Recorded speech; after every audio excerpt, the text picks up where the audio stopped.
There are few things quite as immersion breaking in a game of Dungeons and Dragons as the constant yo-yo of your party members being brought up and down from 0 hit points and being unconscious to, being up at 1 hit point or more. From a realism point of view, it makes absolutely no sense, but honestly, that is completely okay. Dungeons & Dragons does not need to live in the world of hyper-realism. So many people run their games in completely different ways that it's really not the point of the game itself.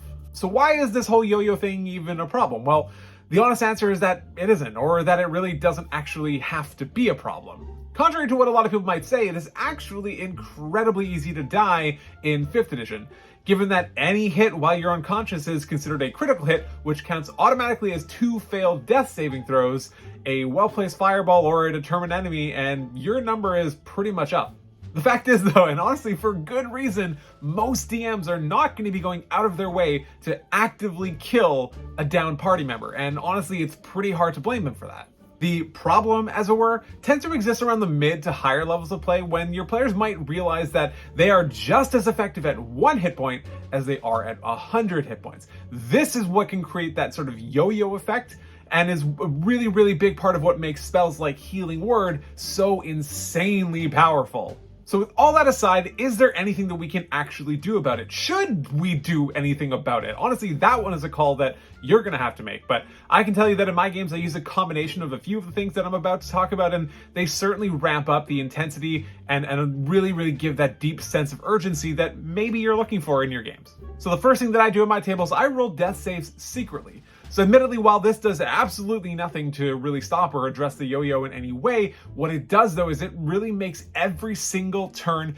after one of the players goes down feel so critical. So like I said, I roll the death saves for my party members, and I tell absolutely no one, including the down party member. They have absolutely no idea if I crit fail on the first roll, or if they're on the brink of coming back up on the back of 2 successes. So we do this because it really can increase the drama of the situation, which is probably something that you're going for anyway, but also my players absolutely love the suspense of not knowing what is actually happening to their down party member. It can also prevent any form of intentional or unintentional metagaming on their part, which really can feed into that cycle of increasing the drama and the intensity and that sense of urgency in the situation, which is something that we all appreciate at our table.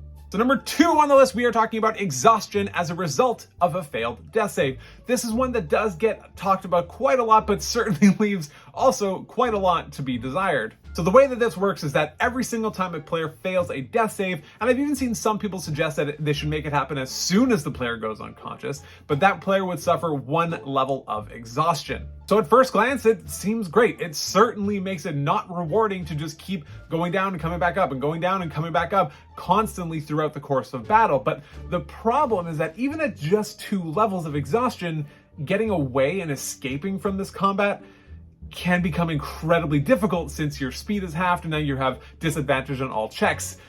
The exhaustion rule goes from punishing to debilitating really, really quickly. And that's not even to mention what happens at 3 levels of exhaustion, when now you have disadvantage on all saving throws, which includes death saves, so that you can really, really quickly see how these effects compound and they can really stack to make just a brutal situation and kind of a death spiral for your party members. And that's probably not the direction that you're looking to go for. In my games, I have given out various levels of exhaustion when a player full-on dies and is resurrected through magic, through something like the use of Revivify, and this has been pretty effective in really ensuring the severity of the situation has been felt. So number 3, we are talking about death saves only resetting on a long rest. I want to love this one so much, but man, does it feel rough. So the idea here is just like it says, your death save counter only resets once you've completed a long rest, and not when you're restored to 1 hit point or stabilized. This does have the upside of really not making the yo-yo very rewarding. Your players are very unlikely to do it, but it also has the massive downside of risking a TPK on the back of a slightly poorly balanced encounter. So if your party dies, it's kind of on you. That being said, though, I really do think there actually is a lot of merit to this. Maybe you can look at increasing the amount of death saves that they actually have, maybe increasing it to 4 or possibly even 5, or maybe alternatively having them reset on a short rest rather than a long rest. So the last one, and I think is by far the coolest or the most interesting of all the different rules that I've suggested so far, I found on Reddit from a user named Wafflepotamus, which is, first of all, an awesome name, but he also came up with this really, really cool homebrew rule that completely strips the element of the yo-yo out of the game entirely, but it does so in a pretty elegant and interesting way. So what he has done is he has created a new status condition called demoralized. When you hit 0 hit points, you do not fall unconscious, but instead you are under the effect of the demoralized condition.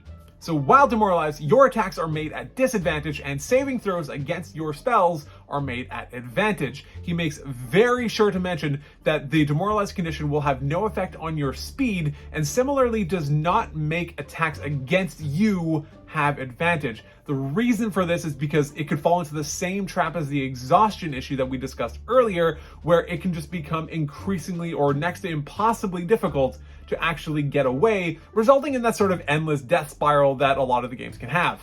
So at this point, you're probably thinking that doesn't sound so bad, I'll just keep on fighting. But there is actually still a little bit more to it.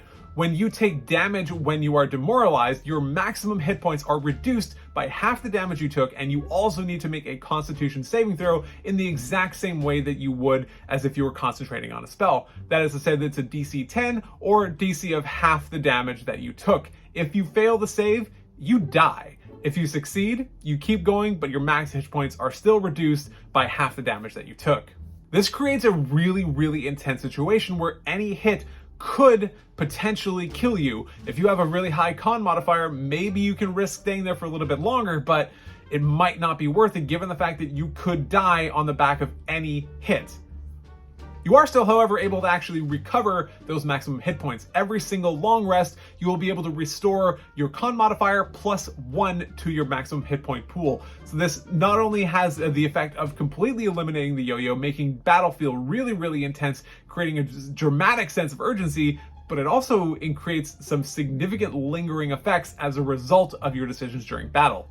This is a really interesting system that I actually haven't seen before. I think it does a really great job of conveying the severity of the situation, but also not really contributing to that huge dramatic death spiral like we mentioned earlier. There are real consequences to being under the demoralized condition and losing a potentially significant amount of your maximum hit points. I especially love that you are not any easier to hit and that your speed does not halve. This ensures that you can actually get away if that's what you decide to do, which is probably what you're going to decide to do in this kind of a situation. So it's great that that option has not been stripped away from you. All right, everyone, that is it. That has been a few ways that you might be able to avoid the yo-yo situation in combat. If that is something that is plaguing your games and you're kind of frustrated with it, you can definitely incorporate one or some combination of any of these rules that might be able to help. If you're interested in some other homebrew or house rules that you might be able to incorporate into your game, I've got you covered. Click here. If you want to check some other ones out that Wizards themselves have created, some variants that you maybe not have thought of but actually already exist, click here. But otherwise, until the next one, take care.